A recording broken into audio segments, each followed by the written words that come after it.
Hey guys, so I posted a video a couple days ago about how underappreciated and awesome Jamie's Hermit's elbow really is, and it got like 1,000 views within 24 hours. And if you haven't seen the video, I highly recommend it. It'll change your life, I promise. I have it linked below right here. So then I went back to the lab, of course, and played around with it a little more, and I discovered, wait, there's more to it. And what I found is that this move is actually really good as an active pressuring tool. And you might be wondering, wait, how does that work? I thought it was -3 on block. How do you pressure with that? Well, we'll find out. First, let's talk about what happens on hit. If you pay attention to the frame advantage number below, you'll see that if it hits at max distance, you're actually +4 on hit, which means you get a combo out of it. And to make sure that it always hits at max distance, here's an easy block string that leaves you at the perfect distance for it to hit at the max distance, which leaves you at +4. And to demonstrate what you can get out of it, here's a little combo. Of course, feel free to extend it via DR and super, etc, etc. Okay, so you get the point. You get a combo out of it if you hit it at max distance. But what's really interesting is what happens on block. Long story short, it's usually -3 on block, but if you hit it at max distance, it's actually 0, completely even on block. Before we get into how that is beneficial for you, let's show you a block string that sets you up at a perfect distance.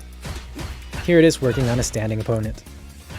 On a crouching opponent, you'll have to do a micro walk back for it to land at max distance. But it doesn't matter either way, because what I'm about to show you works -1 or 0.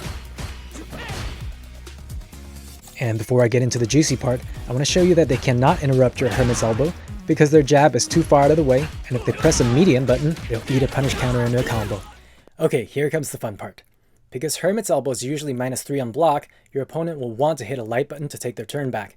However, as we've shown, if you hit the move at max distance, you are, number 1, too far away for their light button to punish you, and number 2, you are at 0 on block. So this is what happens. 90% of the time, your opponent will jab after blocking your Hermit's elbow. And if you push crouching medium punch immediately, you're at the perfect space and time to punish him. Which leads into this punish counter combo into whatever DR or super extension you want. Of course, if your opponent does not adapt, then just keep doing it. But if your opponent adapts by thinking, well, I'll just take back my turn later, this is what happens. And it doesn't matter if they push medium punch or jab. And now you've got him thinking, okay, let me just be patient and wait my turn. And then this happens. In conclusion, what we've done so far is built a block string that makes it so that every button your opponent's likely to push is actually too short and too fast. And if they try to do anything in between, they'll likely eat a punish counter combo and die. And if they're patient and block the whole thing, they will have lost 2 drive gauges. And that's the gist of it, guys.